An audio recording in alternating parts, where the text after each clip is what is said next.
how we make a tulip flower. There you go.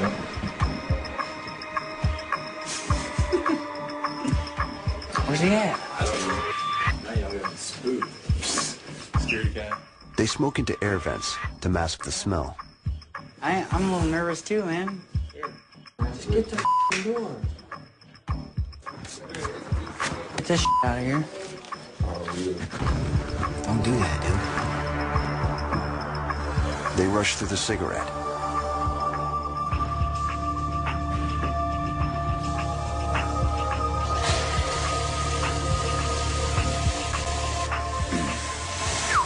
And flush the evidence. 14 again, kid.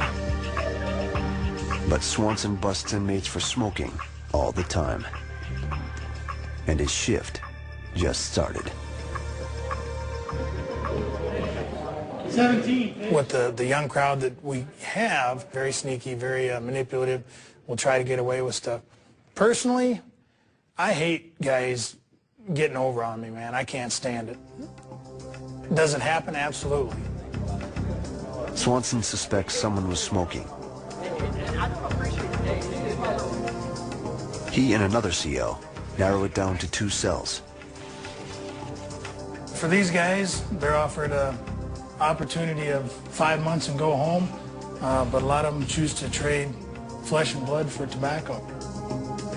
Staying one step ahead of them is hard. I got a little cut in the mattress. You got to check along the seams, too.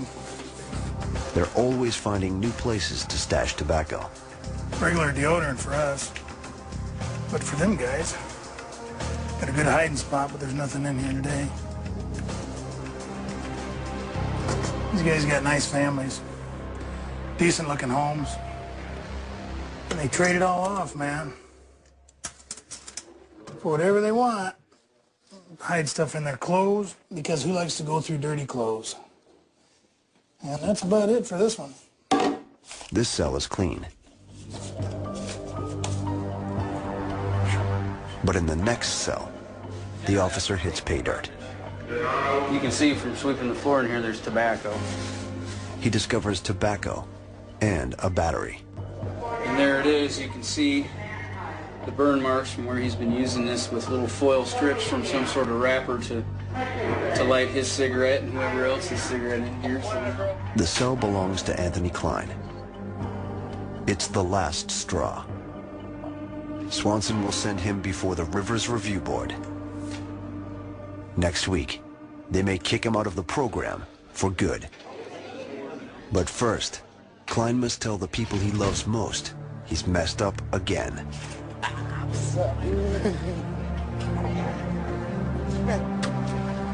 His entire family is here to visit. I love you. I love you too. Look at your crap. I know, I like it. How you been? Good. How you been? I've been all right. Miss it. I like that shirt. What'd you do? Yeah, my room got searched again. You smoking? Yeah, they said we were smoking, but they found a pouch under the bed that nobody's in, so they said they're giving us all reports. What did they tell you? Quit. I'm gonna quit now. I'm done, for real. No? Klein tries to focus on his son. Did you get your Father's Day card? Yes, I got your letter from you. Give me kids. Thank you. He gets to see him only a few hours a month. Oh, what movies you watch? Wants to fight. We can't fight in here. We'll get in trouble. Yes, we will. Yeah, you see all those cameras up there on the walls? They're watching that. Right here. We can't fight in here. That little black hole.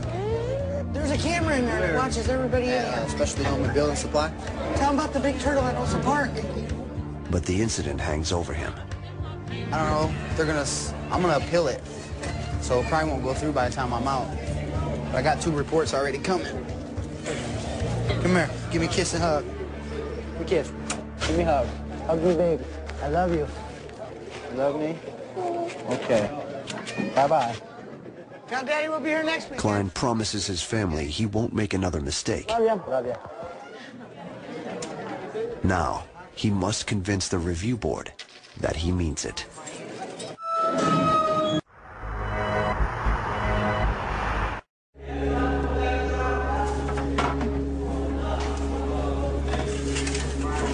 not all inmates have the luxury of long family visits. This is segregation, what inmates call the hole.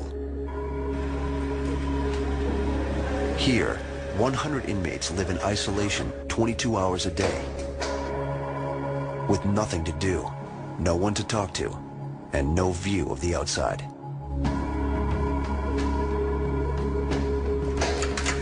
Is it Boggs?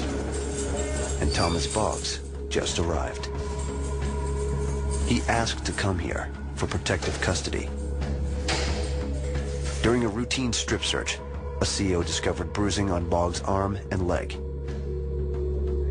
When questioned, he came up with an unconvincing story about a game he was playing with other inmates.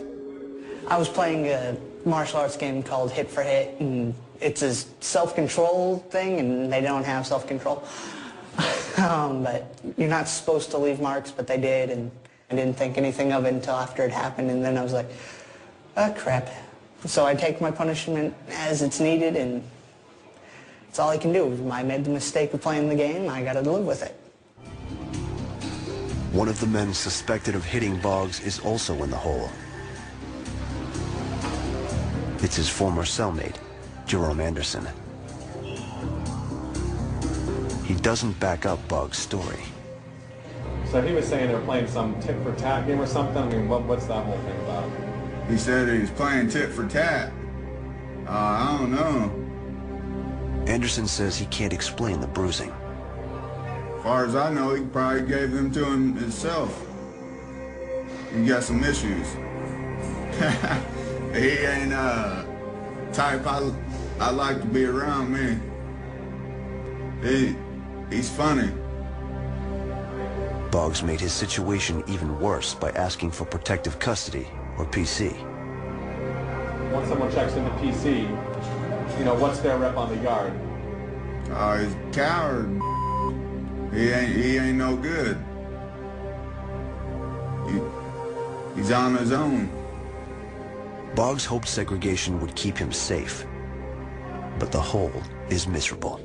It gets hard to sleep at night because every once in a while you get the people that'll just sit there for hours and hours just screaming and banging on the doors and talking about random nothingness. The few times Boggs leaves his cell, other inmates threaten him. Yeah, PC! Yeah, PC, I'm gonna get you home! Get you! Childish. The only time segregation inmates get to go outside is at night for 1 hour of recreation. They're locked in 19 by 3-foot cages. Boggs' old friend, Ben Byford, has been in the hole for 3 weeks, and Boggs is eager to talk to him. Yeah. Hello, Thomas Boggs. How much, Ben? Hey, is this the first time you came out? As they talk, Byford reveals the hole is pushing him over the edge. I don't know, man. I want commissary and I want to be able to look out my window and that's bothers me. Blade.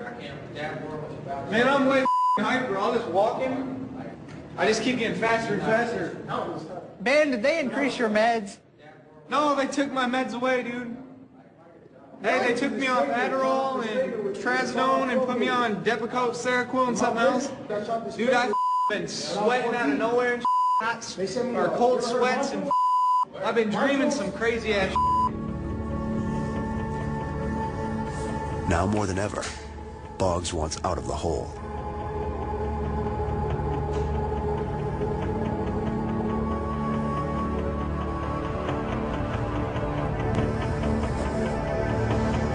He'll ask to return to general population. This time, he's confident he'll fit in. The Rivers staff has protected Anthony Klein from prison's harsh realities, but he's broken 2